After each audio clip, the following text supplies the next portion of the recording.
그 이야기. 제가 속아서 결혼했어가지고 이게 참 중요한 거예요. 아니 속은 게 아니고 썩은 거예요. 제가 이제 중구 한의사회 모임에 신년회에서 그 원탁 테이블에 같이 앉았어요. 제 옆에 친구가 앉았는데 이 친구가 저를 보는 순간 이제 다른 학교 출신이니까 본 적이 없잖아요. 저를 딱 보는 순간 그 저희 남편 얼굴이 떠오르더래요. 근데 그 사람이 알고 보니까 중매의 대가였어요. 거의 5건, 6건을 결혼으로 성사시킨 아주 그쪽 방향으로는 감이 좋은 그런 사람이었어요. 그래서 이제 자기가 저를 모르니까 그 중간에 이제 무료 의료봉사에서 한번 같은 팀이 돼가지고 한번 일한 것밖에 없으니까 저한테 말도 못 걸고 다른 학교 출신이니까 저에 대한 정보도 없고 이제 이런 상태였는데 저희 한의원에서 한 코스 안 되는 거리에 이제 그 저희 남편 학교 출신의 한의사 여자 한의사가 있었거든요. 그래서 같은 여자 한의사니까 이제 안면이 있는 상태여서 이 친구가 이 사람을 통해서 저를 이렇게 걸러 이렇게 해서 이렇게 소개팅을 시켜준 거예요. 이제 제가 장손이라. 그 이야기. 장손, 제가 속아서 결혼했거든요. 장손이어가지고 이게 참 중요한 거예요. 아니 속은 게 아니고 썩은 거예요. 이게 썩은 건데 아니 저는 이제 그 당시에 이제 졸업하고 한참 진료를 하던 1년 차였는데 중매가 엄청나게 들어오죠, 당연히. 그 당시로는 상당히 야리야리하고 좀 예쁜 축에 들어갔으니까 여자 한의사 많이 없는 상태에서 거의 이제 선이 들어오면 뭐 판검사 아니면 아주 이렇게 좀 자리 잡은 그런 사람들인데 집안도 좋고 다 장남이에요. 그래서 저희 엄마가 이제 장남이라는 조건으로 친 건수가 한 34건 정도가 됐는데 장남한테 안 보내려고. 왜냐하면 사회생활 해야 되고 보수적이잖아요. 대구는 차남한테나 막내한테 시집을 가야지 시댁일 신경 안 쓰고 평생 자기 일하고 공부하고 살 수 있다라고 엄마는 생각을 한 거죠. 근데 이 사람을 소개팅으로 제가 이제 만난 거예요. 그래서 만났는데 엄마가 첫날 그 사람 이제 장남인지 차남인지부터 물어요. 아무것도 안 묻고 장남이다 그러니까 장남하지 말라니까 하면서 어른은 그 사람이 그럼 어른이 장남인지 차남인지를 알아오래요. 그래가지고 두 번째 만날 때 사실 저는 뭐 결혼할 생각이 없었으니까 민망하잖아요. 그런 거 묻기가. 엄마가 시켰으니까 가서 이제 두 번째 만났을 때 혹시 성영 씨 아버님이 장남이세요? 차남이세요? 이렇게 물었거든요. 물으니까 엄청 당황을 하는 거예요. 표정이 수습이 거짓말 못 하거든요. 지금도 수습이 안 되는 표정으로 막 운전하면서 막 당황을 하더니 예, 장남입니다. 그러는 거예요. 그래서 땡.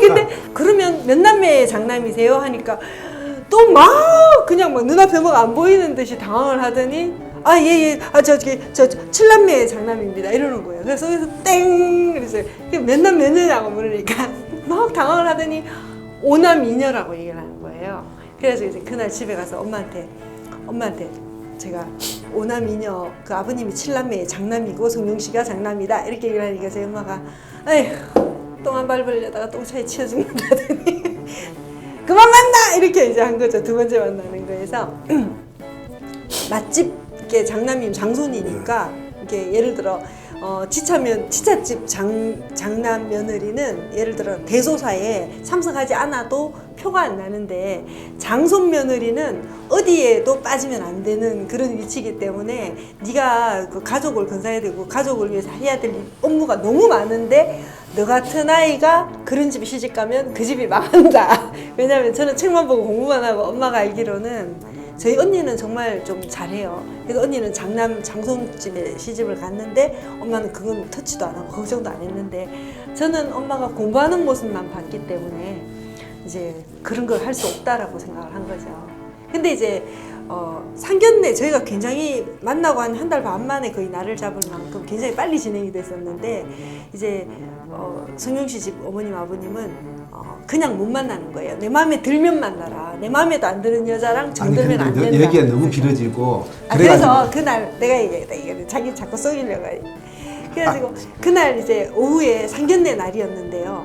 저기 할 말이 있다고 막 머뭇머뭇하면서 그게 뭐냐 그러니까 사실은 우리 아버님이 내가 이거 진짜 거짓말을 하려고 한 게 아니고 정말 말을 하다 보니까 내가 너무 당황이 돼서 나도 모르게 그렇게 말해놓고 수습을 못하고 있었다. 우리 아버님이 사실은 9남매 맞이다 이렇게 얘기하는 거예요. 7남 2녀였대요. 5남 2녀가 아니고 그날 집에 가서 엄마한테 저도 이제 조심스럽게 엄마 그 성윤 씨 아버님이 사실은 거짓말 하려고 한 게 아니라 내가 물어서 너무 당황해서 얼떨결에 말이 나온 게 잘못 나왔는데 칠남매가 아니고 구남매였대. 그러니까 저희 엄마 말이 칠남매나 구남매나 그래가지고 이제 만나게 된 거죠. 근데 웃기는 게 우리 아버님이 구남매 맞이잖아요. 저희 시어머님 엄청 미인이신데 저희 시어머님하고 결혼할 때 오남매 맞이라고 속이고 결혼하셨어요. 하여튼 그런 비하인드 스토리가 있죠. 하원장님을 5번 정도 만날 때 소나기가 그해 비가 엄청 많이 왔어요. 제가 비를 엄청 좋아하거든요. 비 안 왔으면 결혼 안 했을 거예요 아마. 분위기가 너무 좋아서 계속 비가 왔거든요. 근데 그 소나기에 옷을 다 젖어서 차 안에서 이제 옷을 말리면서 이제 얘기들을 많이 하게 됐는데 그때 이렇게 이 사람이 되게 순수해요. 이게 성인 동화, 어른들이 보는 동화 내용, 뭐 그런 것들에 대한 얘기들을 많이 하는데 굉장히 어떤 순수한 마음에 제가 이끌렸다고 보면 되고 또 이제 저희가 종교가 같거든요. 저는 고등학교를 불교학생회로 나오고 남편은 대학교 때 불교학생회 회장을 했었어요. 그러니까 바라보는 시야가 같은 거죠. 세상을 바라보는 시야가 둘 다 한의학을 전공을 했고 둘 다 불교에 굉장히 관심도 많고 불교적인 사고를 하고 있었고 그거하고 제가 이제 결혼 전에 남편의 조건이 종교가 같아야 되는 것 이거는 이제 세상을 바라보는 관점을 얘기를 하는 거죠. 그 다음에 술 안 마시고 담배 안 피고 가정적인 남자 제가 딱 요렇게 찾았었고 그 다음에 저희 남편 같은 경우는 일단 술 안 마시고 담배 안 피고 종교가 같았어요. 근데 별로 안 마셔요. 제가 더 잘 마셔요. 근데 이렇게 얘기를 하다 보면 어떤 느낌이 들었냐면 이 빠진 동그라미 그 당시에 유행하던 성인 동화였어요. 이 빠진 동그라미가 길을 나섰는데 자기한테 딱 맞는 요런 그 이가 이렇게 한쪽이 또 빠진 동그라미를 만나서 완전체가 되는 그런 내용들. 제가 정말 제 이 빠진 동그라미를 만난 것 같은 느낌을 많이 받았거든요. 그래서 이 사람하고 같이 결혼을 해서 내가 산다면 내가 어떤 어려운 것도 굉장히 쉽게 헤쳐나갈 수 있겠다라는 생각이 들었어요. 그래서 실제로 살면서 우리만큼 대화를 많이 하고 우리만큼 대화가 잘 통하고 대화가 끊이지 않고 이제 친구같이 지내는 경우가 잘 없을 정도로 그런 부분에서 굉장히 감사하죠.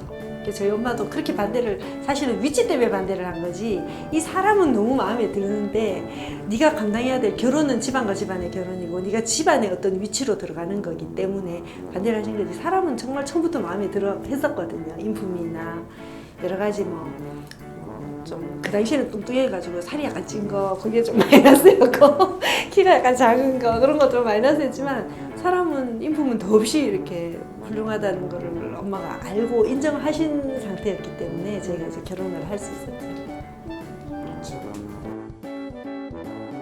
후회? 조금 더 잘생긴 제가 이제 원래 인물을 안 봤는데요.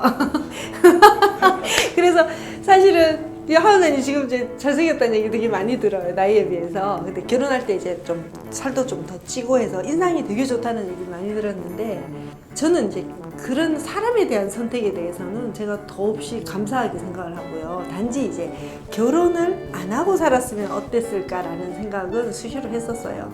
왜냐하면 마음껏 이렇게 막 공부하고 마음껏 제가 호기심도 되게 많고 그래서 한의학적으로도 새로 나온 거는 정말 안 배운 게 없을 정도로 쫓아다니면서 배워야 되고 막 그랬는데 정말 여유가 되면 혼자 홀몸 같으면요 막 중국 쪽으로 한 2년 정도 막 들어가서 그쪽에서 이렇게 좀 공부도 좀 하고 뭐 예를 들어 막 세계적으로 이렇게 뭐 독일 쪽도 그렇고 굉장히 제가 하고 싶은 거 이런 것들이 많았는데 그런 것들은 완전히 이제 족쇄가 잡힌 거죠. 결혼 생활을 하고 이제 바로 아기를 또 낳게 되고 이 과정에서 그냥 현실에 이렇게 좀 맞춰가면서 살게 되죠. 그러니까 항상 결혼 안 하고 이제 혼자 생활하시고 한의원을 하시는 분들이 뭐 하고 싶은 걸 마음껏 이렇게 하는 걸 보면 그때는 내가 만약에 결혼 안 하고 한의사로서 살았다면 내가 어떻게 됐을까 그런 생각도 많이 했고요. 근데 결론은요 제가 갱년기를 하면서 혼자 이렇게 미스들도 굉장히 많거든요.